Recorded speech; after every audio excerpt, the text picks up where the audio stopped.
Allergy, नज़ला, ज़ुकाम से दुनिया बहुत परेशान है। कहने को तो ये कोई बीमारी नहीं है, लेकिन जिसको लगा होता है ना ये नज़ला, ज़ुकाम, एलर्जी, ये उसे ही पता है कि उसके साथ क्या बीत रही है। 3 चीज़ें हैं, नाक की एलर्जी अलग है, सीज़नल फ्लू अलग है और इन्फ्लुएंज़ा इन्फेक्शन अलग है। अब मैंने लास्ट आपको इन्फ्लुएंज़ा फ्लू वैक्सीन पे एक वीडियो बनाई थी। मेरा इनबॉक्स मैसेज से भरा हुआ है कि डॉक्टर साहब ये एलर्जी के लिए ठीक है या नहीं है, एलर्जी वाले मरीज़ लगवा सकते हैं कि नहीं लगवा सकते। आप नाक की एलर्जी है ना, तो सबसे पहले आपने ये देखना है कि आया कि आपको किस चीज़ से एलर्जी है। धूल, मट्टी, गर्दो गुबार, कुछ लोगों को कारपेट और लेदर की फर से होती है, कुछ को जानवरों और परिंदों से होती है। इसी तरह कुछ लोगों को एसी की ठंडक से या सर्दियों से या स्मोक से बहुत ज़्यादा होती है। सबसे पहले आपने ये देखना है कि किस चीज़ से एलर्जी है, फिर हमने उस चीज़ से बचना है। परहेज़ हमेशा इलाज से बेहतर है। तो आप अगर बचेंगे नहीं तो आगे मामलात हल नहीं होंगे। जिस चीज़ से एलर्जी है, तेज़ परफ्यूम से लोगों को बहुत एलर्जी होती है, सादा परफ्यूम से बहुत ज़्यादा होती है। तो जिस चीज़ से एलर्जी है सबसे पहले उससे बचना है।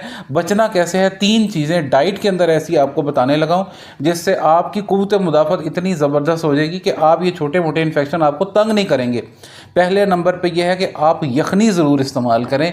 सर्दियों का मौसम आने वाला है, चाहे बीफ की चाहे मटन की, जो आप अफोर्ड कर सकते हैं, आप आसानी के साथ अगर यखनी पिएंगे तो ये आपकी क़ुव्वत मुदाफ़त को बढ़ाएगी और आपको छोटे मोटे सीज़नल इन्फेक्शन से बचाएगी। दूसरे नंबर पे आप अपनी ग़िज़ा में देसी अंडे, मछली और नट्स ये इस्तेमाल किया करें। आगे सर्दियों का भरपूर सीज़न है, इतनी ज़बरदस्त ग़िज़ाइयत है इन चीज़ों में, हर घर में तकरीबन इनको खाने पीने वाले लोग मौजूद होते हैं। तो मैं आपको ये मशवरा दूंगा कि ये अपनी ग़िज़ा में ज़रूर शामिल करें, ये आपकी क़ुव्वत मुदाफ़त को बहुत ज़बरदस्त कर देंगी। और तीसरा मैं आपको एक कहवा बताने लगा हूँ, अदरक दालचीनी वाला कहवा, जायके के लिए चाहे आप उसमें इलायची वगैरह भी डाल लें। ये बहुत ज़बरदस्त बेहतरीन कहवा है, इससे आपकी इम्यूनिटी बहुत बेहतर होती है। इम्यूनिटी खुद बेहतर होगी तो आपको आगे बीमारियों से बचाए रखेगी। लेकिन असल बात यह है कि आपने मास्क ज़रूर पहना है। जिस चीज़ से एलर्जी है उसके सामने जब आपने उसको फेस करें, खेतों में जाएं या बाहर रोड्स वगैरह पे जाएं तो मास्क पहन लें। मास्क से बहुत ज़्यादा एलर्जी जो है ना वो कम होती है, तो इससे नाक की एलर्जी का इतना मसला नहीं होता।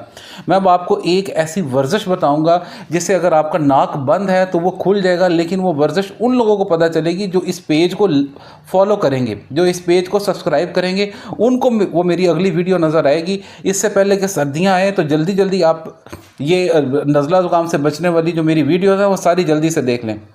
मेरा नाम डॉक्टर महबूब अहमद है। मैं डायबिटीज़ और मेडिकल स्पेशलिस्ट हूँ। मैं हॉस्पिटल लाहौर में अपने फ़राइज़ सर अंजाम देता हूँ। ये वीडियो ज़्यादा से ज़्यादा शेयर करें ताकि लोगों को इस मर्ज़ से निजात मिले। अल्लाह हाफ़िज़।